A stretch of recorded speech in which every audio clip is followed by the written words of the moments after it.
This is the strategy inside everything. I'm Adam Pierno.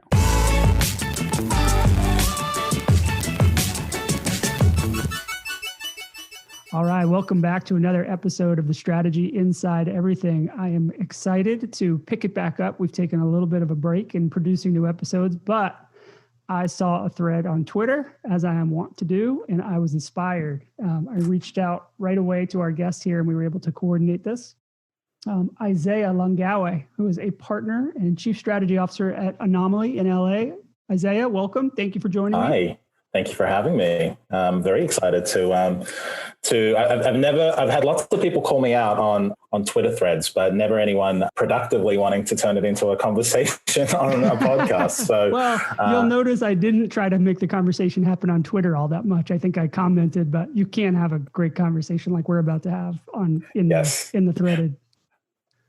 Exactly. I mean, as we all know, there is no room for nuance whatsoever on Twitter. So, it is kind of like, it's always a very unique chance when you get to have a conversation about the intent and what you're trying to convey, when you're trying to force something into 140 characters. So. Absolutely. Well, before we get going on that, why don't you give people a sense of who you are, where you've been and what you've done, and then we'll dive in. Yeah.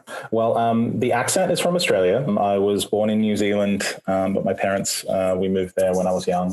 New Zealand is kind of the Canada to America. So it has a chip on its shoulder about the bigger country. I love both in equal measure, but Australia is the country I claim. And I had always wanted to seek truth. I was the first to go to college and the first to really understand what a white collar job was. It meant that I thought I wanted to be in journalism. I thought I wanted to be in politics. And then I found myself in advertising, as you do. And I was working in the research and strategy group. So it was interesting to see all the things we had learned get translated into really interesting, simple slogans. They were bringing you the creative application or the expression of the insights you were finding. Yeah. And so that was... So it was fascinating to me because I thought advertising until then was just really cool people who came up with pictures and words. And I didn't really see a space for someone like me who would love talking to people and loved culture and wanted to the psychology of things. I didn't realize that there was actually a function for people with those interests in advertising. So as you do, I think when you're more intrepid and naive as a youngster, I just kind of introduced myself to everyone at the agency and begged for a job. And so I was able to get into what was kind of their graduate trainee program at the time and spent a really glorious kind of first 8 years of my career with them and started out in their Sydney office, learned about strategy from people who had come from Saatchi & London. So it was learning the English kind of IPA method of planning, which is, probably sometimes a bit too academic for its own good, sometimes a little too pretentious for its own good. But I think for me, a really useful framework that helped me understand the real craft of what we do as planners. I had an itch as somebody who felt like I was growing up in Sydney and outside of the main game. So I think globalness was a big part of my ambition. And so I was able to move within the network and work at Saatchi in Singapore and Saatchi in Shanghai and Saatchi in Sao Paulo.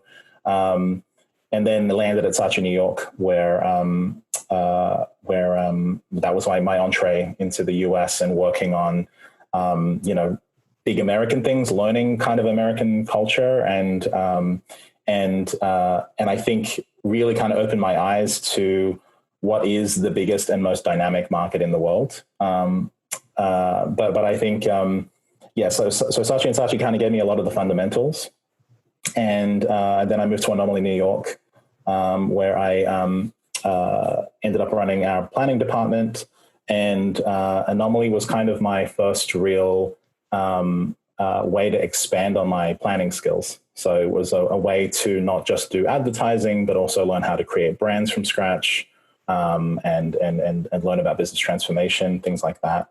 And then moved to Los Angeles. New York is a work hard, play hard culture. And I think a little bit of my Australianness was calling me to somewhere that's a little more balanced. Jury's still out on whether that's true in Los Angeles, but I think it's a myth. Yeah, I think it's. It's funny to work in marketing and then all the time. But yeah, moved to Los Angeles and helped to create the strategic planning practice at Creative Artists Agency, CAA, which is the world's biggest entertainment company. I think it was a really interesting, I call it my MBA in entertainment, a really fascinating way to understand what it's like when you apply the principles of brand strategy to living people and how you help them to build out brands and businesses.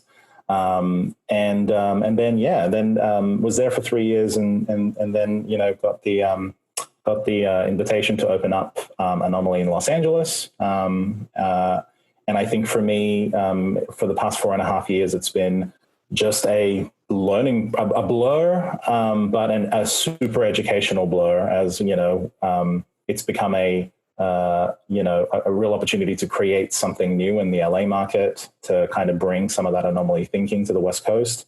It is day by day, one foot in front of the other sort of thing. It is always a work in progress, but certainly, for me, the themes of, trying to understand people, trying to solve business problems, and constantly trying to kind of better my way of approaching things, that's kind of led to a lot of, these sorts of jobs I've been fortunate to have, throughout the past couple of years. So yeah, it's an amazing story going from the political world to the agency world, then the excursion into entertainment. You got to work at Saatchi and Anomaly, which are two powerhouse agencies for strategic thinking. That's quite a ride. Yes, go ahead. Yes, quite a ride, and I think plenty of different things to learn from companies that are at different life stages as well. And I think definitely being involved in creating an agency from the ground up certainly gives you a perspective on what are the things that I've learned and how do I want to, apply them, in a meaningful way. And the conversation that we were having on Twitter that we're moving here is really about how talent is, what's the pathway for talent. So in your case, let's start with you as the isolated exception for most people that enter advertising. You observed it as a client. You shamelessly begged for a job, which I salute you, sir. That's what you do when you're in your 20s. That's what I do as well. Hung around in the parking lot waiting for people to notice me and say, hey, can I come up there with you? You, through determination and hard work and skill, you earned your way in and then obviously elevated you up through achievement and accomplishment. Now that you are leading an agency, an office, do you feel like you were prepared to take a management and a leadership role in any meaningful way? Or was it a lucky context that you absorbed lessons that were given to you passively? Yeah. I say that I was more prepared this round to lead, because I think a big part of what I still reckon with is the earliest part of my career, and I think it wasn't necessarily a Saatchi thing so much as it was a me thing, was when you grow up broke, all you care about is just trying not to be broke, and you throw everything at it. And I think for me, that was the only thing I knew was I don't know if I'm going to outsmart everyone, but I'm sure as hell going to outwork everyone. And so I think, and that it got rewarded through kind of title promotions became kind of a very addictive kind of game for me. And I think that I think a lot of my lessons come from my own reflections on my shortcomings earlier in my career. Because I think when I got to Saatchi New York, I had a vice president title and a director title, and then getting to Anomaly and kind of becoming a co-head of planning. These were all titles that mattered to me. Yeah, very much at that. When the first go round, or I'm assuming you were in your late 20s, maybe early 30s. Yeah. All of a sudden you're like, I am here, and now I'm going to defend this ground that I've earned. Yeah, it was, these were all things that I think in retrospect, I don't know whether they truly mattered, but I think for me, it mattered that, I was 26 when I got that VP title. And then I was 28 when, I was kind of on the trajectory for the co-head title. And I think I didn't know anything. It's like I knew enough. Obviously, I had enough. Did you know then? I mean, now it's easy 10 years later or whatever it is to look back and go, oh my God, how was I doing that job?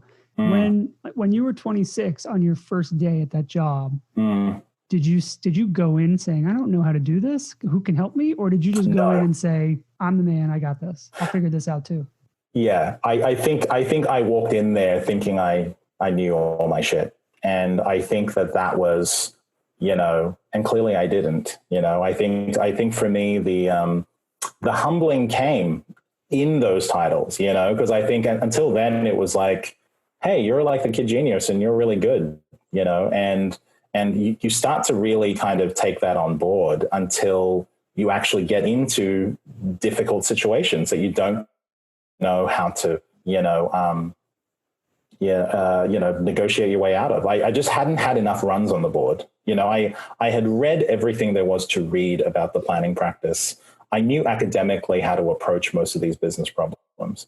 But that didn't prepare me for, just the reality of like what experience can teach you, which is like, you just have to have a lot of good days and good clients and bad clients. You have to have a lot of flops as well as the successes. And I think that life just hadn't presented enough of those for me to truly be able to, I think, lead with the appropriate level of empathy and management that I now believe is really critical to being a good boss. And I think at the time, because status was what mattered to me, because again, when you grow up broke, you clamor for anything that feels like I'm making it. You clamor for anything that makes it feel like, damn, I'm doing better than my parents ever did and whatnot.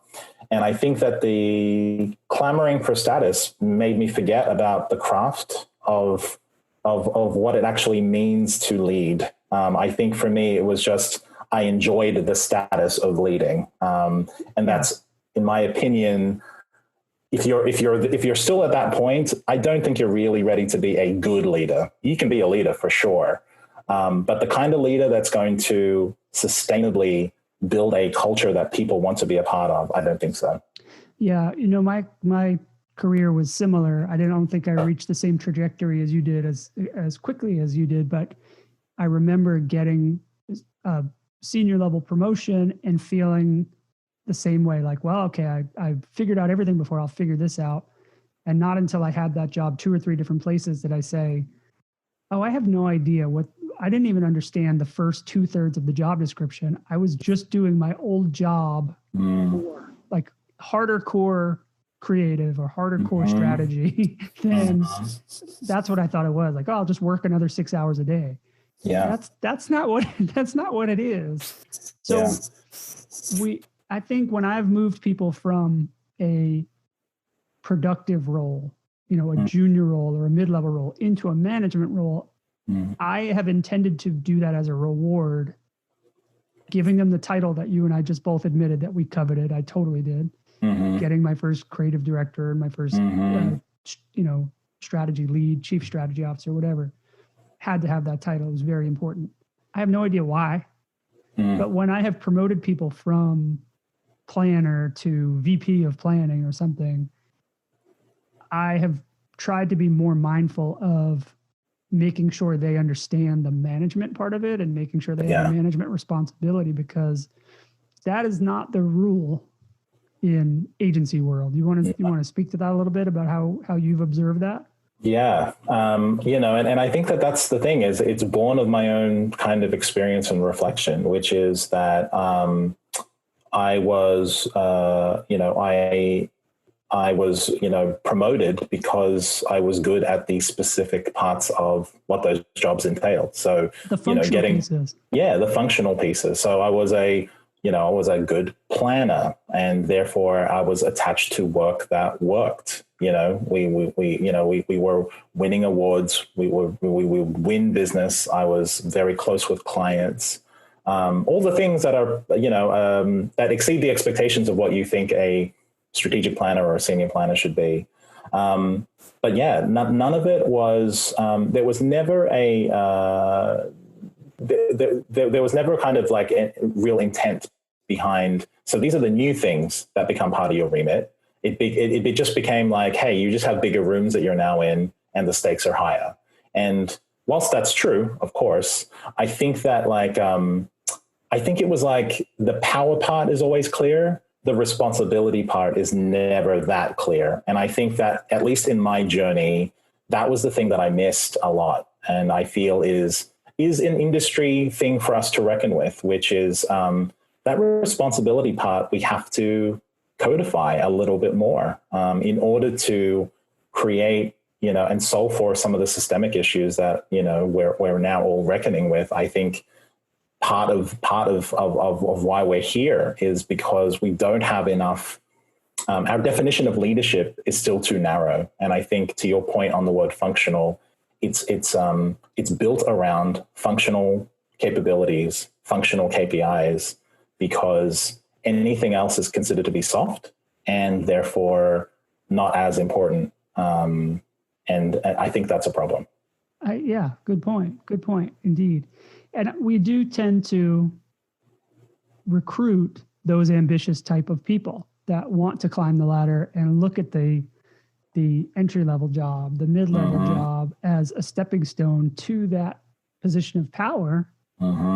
And I've never been in an agency that has a great training program for setting people up for success. I have watched people succeed, for sure. I have watched people figure it out. And I have absolutely observed people bomb when they get into that big chair, and all of a sudden they have to listen, and they have to take meetings with people who have real problems that they are looking for help with. Beyond the work, beyond like let's shape this deck together, but their own career problems and their own ambition and the human soft side that you're mentioning. Yeah. I mean, I think for me that, because a symptom of that is, and again, this industry attracts a lot of ambitious people as well. It should, I think ambition is an important trait for, and I think it's consistent amongst everyone who has, done well against traditional markers of success in our industry. I think though that one of the things that we encourage, whether we mean to or not, is a culture where people manage up, but then don't know how to manage down once they're actually in a leadership position.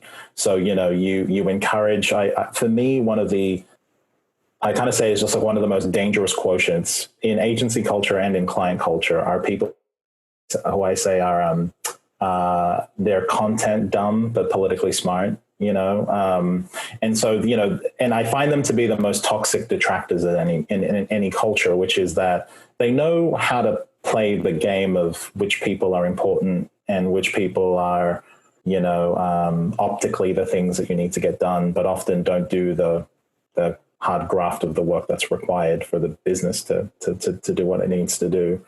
So I think that, I think that for me, we encourage a lot of that when we don't have leaders who know how to manage down. And so to your point, they get defensive when people call them out. So when truth is spoken to power, it's seen as, it's seen as defiance to them, when in fact, it actually could be an opportunity for them to grow, because this could be a chance for them to work with their team to, arrive at an outcome that could be different to the one that they just think is theirs. So I think, that's I feel like that's just one of the big issues with an industry that, especially because we promote a lot of young men into these positions, and then you take in just the general, project of men needing to kind of understand themselves a little bit more. And yeah, we end up in situations again where leaders are just not trained. They don't see enough examples of it in their culture. And therefore you have these people arriving at big jobs, not knowing the fullness of it. They just know the traditional parts of it. And I guess the more we have people who only know the traditional limited parts of leadership, the more we're going to have traditional limited cultures within our organizations. And, that's when, we contribute to, the issues that we continue to have as an industry, even after all these decades of conversation around diversity and all that sort of stuff.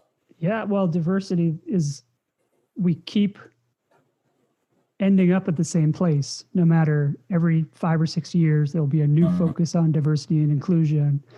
There will be a thrust towards recruiting talent that is diverse and coming from different perspectives. But ultimately, what I've observed again and again, I would say it's getting incrementally better, but it's not good enough. Mm-hmm. We keep repeating the same cycle of, we promote the same type of person, the overly ambitious, and I hate to say it, but I'm going to, essentially an agency is the white person to that role. Mm-hmm. Because we repeat the cycle of not training them in management and in the soft skills, they repeat and replicate the same culture underneath them that they came up with. Their boss may have gotten promoted or probably moved on to the next shop, but they get there and they reinforce that. So then, as the conversation that we started online hinted at, they recruit from the same pool that they came from, thinking, well, I got here, I want to find the next me. Here's where I was in this same place, instead of, and then we have to convince that next generation leaders all over again in 5 years. No. Remember, diversity is important. And they go, oh, I guess it is important. I better find one of my next 5 hires. I better figure that out instead of a real commitment. Yeah. Yeah. I mean, I think that's, what I mean around, we haven't created an environment for what modern leadership could look like. So I think we end up kind of, in the same sort of space where these are people who are functional high performers, but, they're not people who necessarily can create inclusive anti-racist cultures because their KPI is fundamentally about other things, and they're not really incentivized until it's always too late. And so I think for me, definitely it's not lost on me as somebody who is not white and is a big fat brown man trying to figure his way out through through these different rooms. I think one of the things that I know about myself is I'm very practiced in whiteness, and I think a lot of people of color of my generation who have, navigated these rooms know that there is a playbook that you use in order to advance, because it's why I love what is happening with this next generation is I value comfort and I value, just keeping it cute and not trying to disrupt too much. And I think that, an important part of the reckoning that's happening in our industry is we have played up to comfort a lot. And so therefore we have a lot of people who might optically provide diversity, but are only just one expression of these different communities. And I think that we're finally ready, hopefully, as an industry to welcome a wider variety of expressions. There is multiple ways in which someone can express their identity and community. And I think, for me, that's a really encouraging thing. But I think that to your point, it's comfort is a key word, because I think for a lot of people, when you're stressed and you've got a lot of things as a leader, the people you decide to group text the people on your team that you're comfortable enough to group text on the weekends and hang out with, they get advantages because they're the ones who might be able to kind of understand a little bit more about where you want to take things. The ambitious ones will obviously take up an advantage like that. And I think that for me, that's one of the things that's one of the symptoms of, the culture that we need to break is, you might be hiring those people, but they're not on the group text, or they're not in the inside clique that knows how to move up in the organization, the unwritten rules. Exactly. And so I think, and we've known this for decades with the representation of women in Adland, and so the point is that this is something that has to change because, simply because you're friends with somebody doesn't necessarily mean that they're the best person for the team. And I think I think it's one of these are the systemic sort of bias things that I think we need to look at as we think about a systemic solution to what is a real systemic problem, And so I think, it's critical that we look at biases and how they kind of manifest in power structures. Do you ever look back at those the first titles that you got? Do you ever wish I wish I would have been a year or two later when I got that VP job or that director job? I mean, obviously not, because I wanted to pay my bills. So, the thing is, it wasn't for lack of try. I mean, each of these things were deserved, but I think that I do sense, though, I think, and I think about some of my female peers at the time. I knew how to be in a room. I knew how to, I was never shy about sharing my opinion. And I think that one of the things I consider when we talk about expressions is that, when you think about an industry that can be built around showmanship and that can be built around male ideas of confidence, it can really kind of bias towards a certain type of female leader, So we end up having better representation for sure of women, not enough at all, but not at the top for real. But I think for me, it's I don't recall quieter expressions of femininity with some of my female peers being considered something that was promotion worthy. It's oh, she's just a bit quiet and a bit reserved, and she's really smart, but Aisea's really good in the room. And so I think that those are the things where it's both about the quality of our work was both equally outstanding, but there's a question there about so what are we saying, that just because she's quiet, therefore because showmanship is maybe an important thing for winning business? I think these are the sorts of questions where it's nobody asks them. Everyone just goes, well, obviously he knows how to win a pitch, when in fact, so does she. But I think that I don't think we interrogate these things enough. And obviously that's because, the running an agency these days is a lean, mean, efficient game. And I worry that as we get more lean and mean, that we're going to just start making efficient decisions, which then reinforce the biases even further. Yeah. I mean, have you been able to, so you've been in your new role for 4 years, not to put you on the spot, but speaking about leadership and training, have you, as you've been moving people up through the organization, have you been able to provide them access to more training about those soft skills and about management and about perspective on, the culture that you want to build and recruiting, among diverse population? Yeah, I think, we're as imperfect as everybody else in the industry. I think one of the things that, which isn't an excuse at all, but I think is my kind of approach to this is you've got to see it to be it, which is why it's really important that we have, different kinds of people leading these rooms, not just being in the rooms.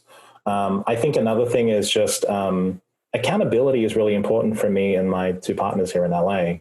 I think for us, owning the conversation and being as transparent as we can in the way where we talk about things that are important to management.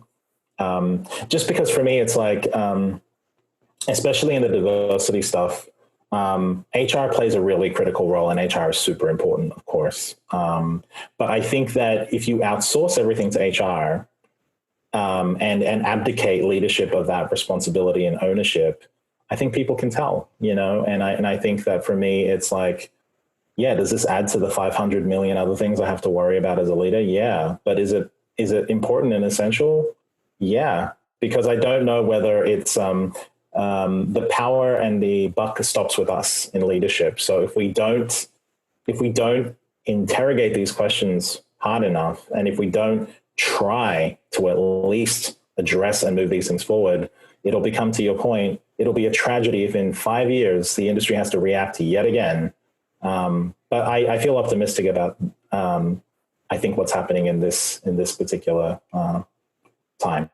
Yeah, and part of it is that the generation coming in seems to be much more tightly knit and aligned on, we want to fix this together, advertising and outside advertising.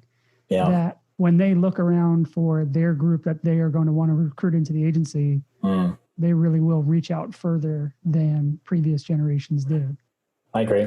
I think what I find to be more encouraging about this moment, because it's I've seen lots of different diversity programs come and go, and I think that you've seen all the different lip service attempts from the industry come and go. I think what is encouraging about this this time is that the coalition is much wider and more powerful, because this is not a Black person issue, a brown person issue. It is like, there are so many, it's encouraging to know that this entire generation owns it as a collective, that a lot of, white allies in this time are using their voice to support it and talk about the importance of inclusivity and the anti-racism work that needs to be done. So I think that the coalition is broader and more willing, which is exciting. I think the second part is that this generation are unapologetic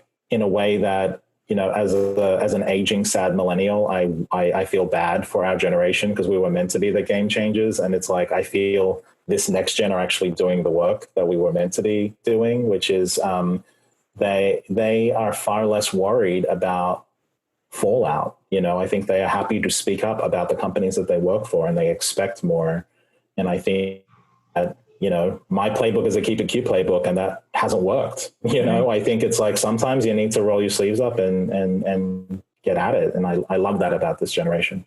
Yeah. I don't think agencies were able to make any headway because the broader culture that they were serving was not interested in making headway. It's easy to say, agencies failed, and they did fail, but America, specifically where I live, I can't speak for the whole globe, but America was not ready for it to be a big solution that was made possible. But it seems you're right. I think the next generation is opening the door, or just kicking it in.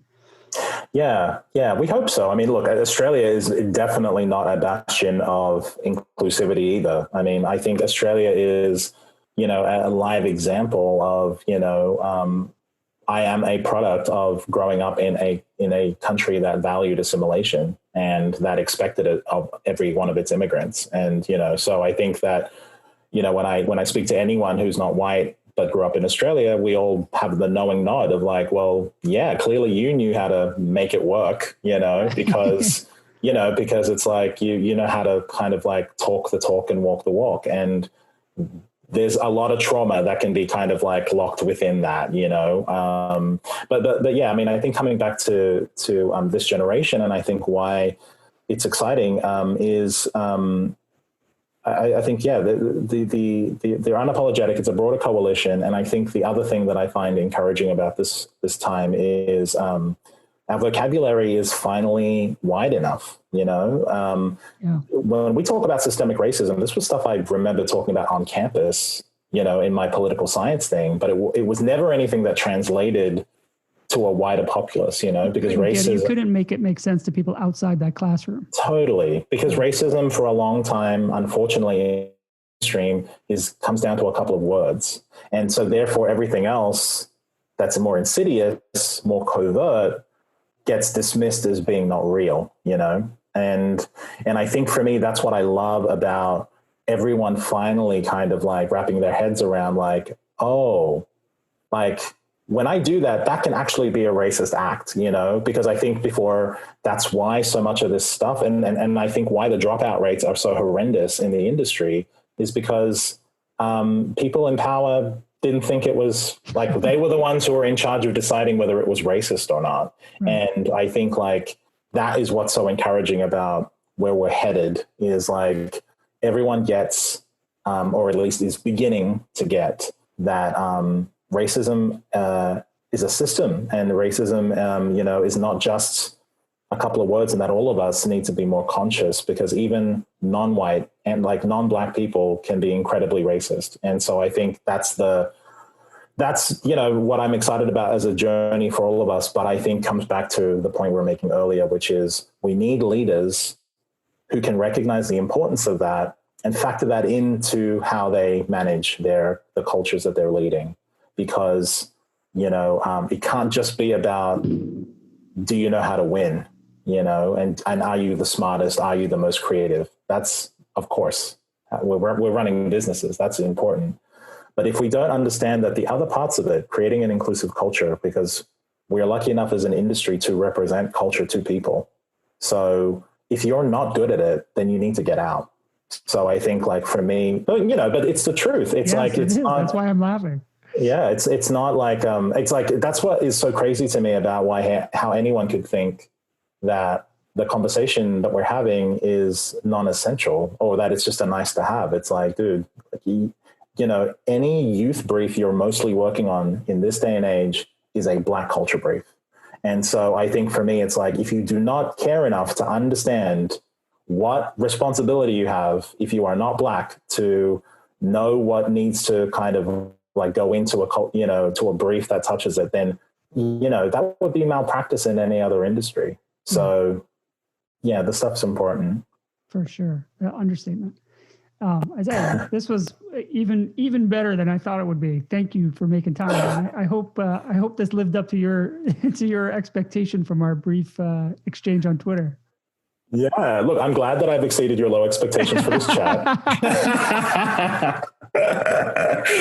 It's good for you to admit that, but no. I've enjoyed it, and I think, you know, it's yeah. I mean, I think vulnerability is strength, and I think all of us in the industry need it if we're to truly avoid having to have a Groundhog Day conversation about reacting too late to the culture that's around us, because that is now an essential part. If it always was, but now hopefully more people are realizing that it's an essential part of how we do business and how we lead and how we create. You hope it's sinking in. It seems like it is. So yeah, let's see. We'll reconnect in a year and see how we're doing. Yes. Where awesome. Can people find you online, Aisea? They can catch me on Twitter, where there are more wonderful threads like this. My name is spelled A-I-S for Sam, E-A. I'll definitely link to it for sure. Yeah, but awesome, Adam. Thanks for taking the time. Awesome. This was really great. Thanks for joining me today. I appreciate it. All right. Thank you so much. Great. That was fucking awesome. Good to talk to you more than anything. Just good conversation, which is what I go for. Yeah.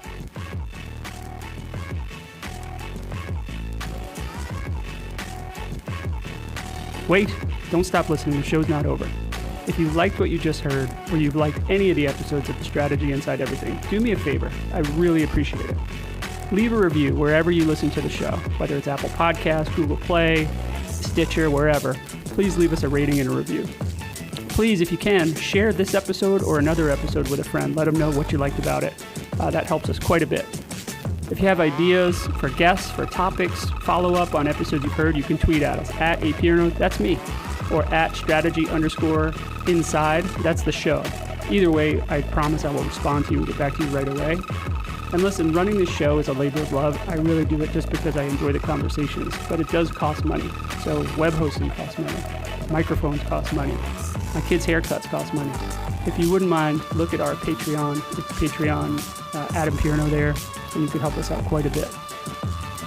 For more information about all the guests we've had, anything you want to know about the podcast, my 2 books, Underthink It and Specific, or ways to engage with me as a strategy consultant or as a speaker at your next event, please go to adampierno.com and you'll find all the information you want. And if you can't, just send me a note. Thanks a lot.